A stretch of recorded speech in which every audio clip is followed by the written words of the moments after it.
Big warning, guys, at the very end of this video, I will do a little bit of a spoiler talk, so if you have not beaten the game, I'll tell you to skip at that point. But beyond that, guys, just check out the rest of this video. It's spoiler free up until that point, and I will warn you. So yeah, let's talk, let's do the spider thing, and let's kick it. I'm a weirdo. Go motivate, motivate, motivate, motivate, motivate, motivate, motivate. Spider-Man does whatever a spider can, like, takes over my life. That's just what it is. So Spider-Man PS4 is a game that just came out this year, and everyone has agreed it is a phenomenal game. But I got a hot take for you. Beyond it just being a really good game, it's dang near the best Spider-Man movie we've ever got. I literally just finished playing it today, get to the end, and I'm like sitting there, like, at the end of it, like, oh my God, did they really just do that? Like, they literally just did that. And the thing about the story is that they left it open-ended so they could do more for the next game, which will most likely be Spider-Man PS5, which really, like, makes me sad because I want it today. Like, all the things they left open will make the next game more than incredible. Like, more than incredible. So let me tell you why I think this is the best Spider-Man movie we've ever gotten. And yes, I'm including Homecoming in that comparison. Now, not only was this game's story mode, like, expertly acted, it also did a really good job of pulling you into the plot because you were playing the game. It had excellent comedy in between. They even did a cool thing where they made J. Jonah Jameson a Alex Jones-ish / Bill O'Reilly character, where he had his own radio series. So as you're swinging through the city, you're hearing his, like, crazy loudmouth stuff. You don't actually get a real scene with him in the actual game, but that's okay because the atmosphere and the world building they did here made it more than adequate. Now, of course, if they actually cast him in a movie, we get a scene with him doing a radio show or a talk show type deal where he's interviewing someone or taking callers' questions, and it just be a cool little quippy thing they have in between. Now, when everything's got serious, it got dang serious. And I'm saying that as someone who just completed the game. I feel like towards the last, like, I guess, hour of the game, everything is flipped on its head and the emotions skyrocket. You feel every single piece of emotion that the character goes through. And I feel like in other Spider-Man movies, you don't always get that. Yes, they were good. Yes, I will totally give Tom Holland and I will give Tobey Maguire total credit for doing a good job. Even Andrew Garfield killed it when they had to play their more serious parts of the movie. But it just feels like in comparison, this felt more like true, deep acting. Like, you felt the freaking molecules of sweat beating off their heads. I feel like they even took chances that the other movies were too afraid to do. I'm just gonna say it, I'm not gonna tell you who, but they killed off a character that made me go, wait, you're really gonna do that? Are you really gonna do that? And this is how you're gonna, really? It makes it so that you have to watch the next freaking game. I only call it the next movie because it was that gripping. And I will say, in most of those Spider-Man movies in the past, I never felt quite as gripped as I did in this. I don't even know how to explain it. The music was sprawling. I mean, I feel like some of the music was kind of taken from the Sam Raimi Spider-Man movies because those are produced purely by Sony. But it still gave you a swelling feeling as you went through the game, as things got more intense. It really gave you something that you didn't get in the other movies. I feel like, to be honest, Spider-Man Homecoming, as good as it was mostly a comedy. It was mostly a sitcom version of Spider-Man. And it was cute and everything. But I think that having an adult Peter Parker is, when I say by adult, I mean like not in high school, an adult Peter Parker is always going to be more gripping. I often think back to the Spider-Man the Animated Series from the 90s, and I think they took bits and pieces out of this for their inspiration, because even when Peter gets to his part where he's like losing everything and goes, ah, he gets so dramatic, I hear the voice acting really compellingly tell you a story of a man who's just been broken and lost everything, and even a man who's like chasing after his future and doesn't know quite where it's gonna go. I don't get that same feeling from Spider-Man Homecoming. It's kind of played for a giant joke. And I think because this game was made more for people at home, you don't get those theater moments. Like they put this in the movies, they call these theater moments, where they put a joke in or a moment in knowing it's going to be watched by a bunch of people all at the same time, and it kind of pause for it. And it kind of pulls you out of the element of I guess, of being there. But in this game, they didn't do that because they're not making it for the same audience. And because of that, I think it plays even better. It makes it so I want to go back and watch the entire, like, you know, all the CGI, I call that stupid. watch all the cinematics over again to see if there's anything that I missed. Even the development of the villains is played out here almost like perfectly. I dare say, and people are gonna like hate on me here for this, but the Doc Ock in this game is played much better by the CGI than we got in the last Spider-Man movie. And I know a lot of people love the way that he was played in that Spider-Man movie, so I'm not gonna hate on it. It's not bad, but I just feel like I felt it here. I really did feel it more here.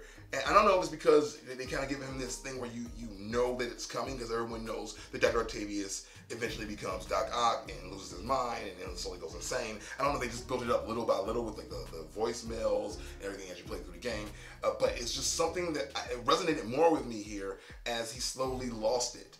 It felt more personal to me. And I think being able to do that is something that the other movies haven't really done with their villains. I think back to the Andrew Garfield Spider-Man movies, and the villains were the thing that were the weak spot there in those movies. And this is where like I'm like, yo, you guys are killing this. Even with like intertwining Peter Parker's world with the villains as they often do, it just felt more natural here.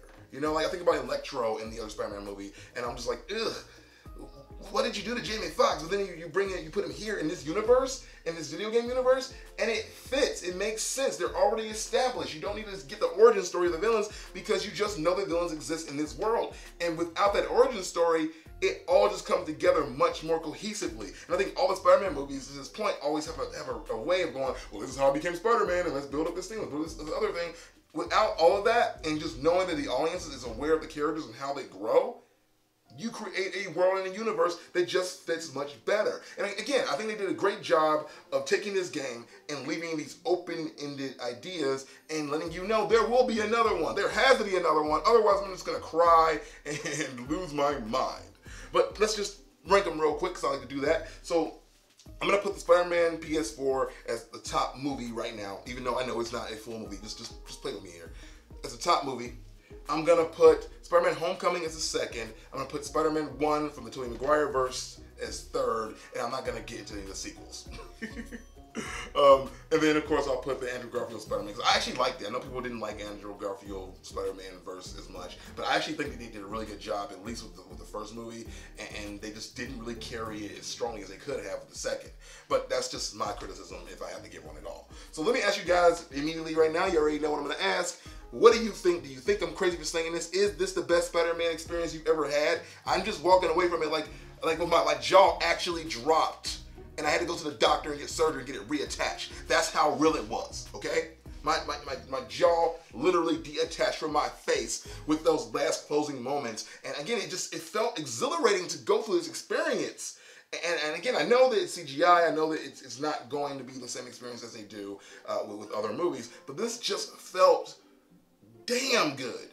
But let me know what you guys think, and let's just play a little game here. How do you rank the Spider-Man movies? Just rank them down below, put it in the comments. I'll come in, I'll make fun of you if you pick the wrong things.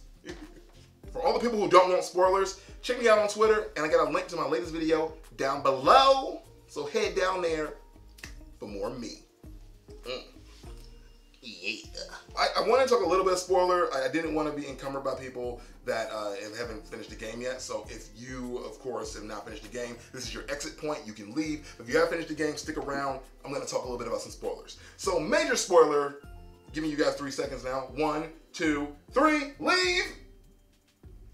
They freaking killed Aunt May. And I'm sitting there and I'm like, no, they didn't. Oh, no, they didn't.